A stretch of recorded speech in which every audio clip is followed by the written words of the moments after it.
Razdolje demonstrē divus stilizētus krievu sieviešu skatuves tērpus un vienu stilizētu tērpu ar pēcdzīvnieku tērpu elementiem.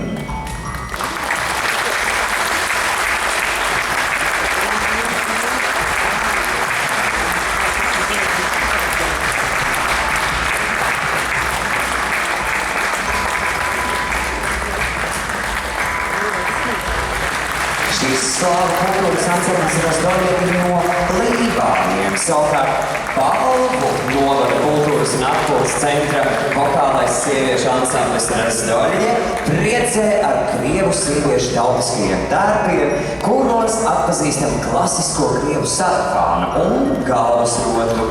Sākot 18. gadsimta vidus, sarafāns kļuva par populārāko zemnieku sieviešu apģērba sastāvdaļu Krievijas ziemeļu un centrālajā apgabalā. Sarafāni tika regulāri valkāti līdz pat 20. gadsimtam, un tie pirmoreiz minēti kronikās, kas datētas ar 1376. gadu. Termina sarafāna izcelsme meklējama Persijā, bet sarafāna uzbūve esot iedvesmojis vikingu sieviešu apģērbs. Latvijas bulgāru kultūras biedrības Kirila un Metodija pārstāvji dižojas bagātīgos bulgāru tautas tērpos. Vīriešu tērps ir karalu dziedātāju tērps no Grāķijas. Savukārt sieviešu dubultpriekšautu tērps, tas nozīmē tātad sastāv no diviem priekšautiem. Šis ir no Ziemeļbulgārijas, no Ruses reģiona. Tas ir oriģināls no 19. gadsimta beigām. Trešais ir sieviešu tautas tērps no Bulgārijas centrālās daļas Suku tautas tērps. Un vēl vasaras tērps no Kaskavas reģiona Dienvidbulgārijā.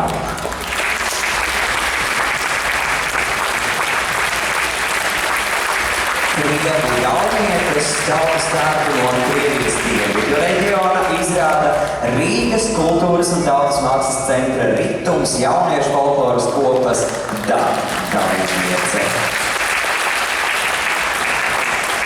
Folkloras kopas Slavjanički dalībnieces pašas izšuvušas un sašuvušas savus krievu sieviešu tautas tērpus.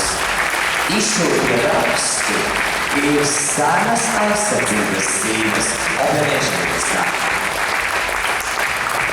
Ukraiņu kultūras centra Čerelo dalībnieki priecē ar vienu tradicionālo ukraiņu tautas tērpu un daudziem tērpiem, kas darināti dažādu Ukrainas reģionu tērpu tradīcijās, parādot to daudzveidību, tradīcijas, kā arī pielietojumu paudzes.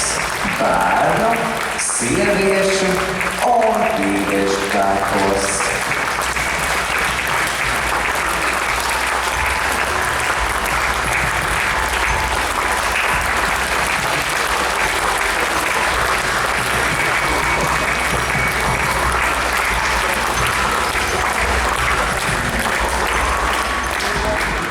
Koncerta pirmā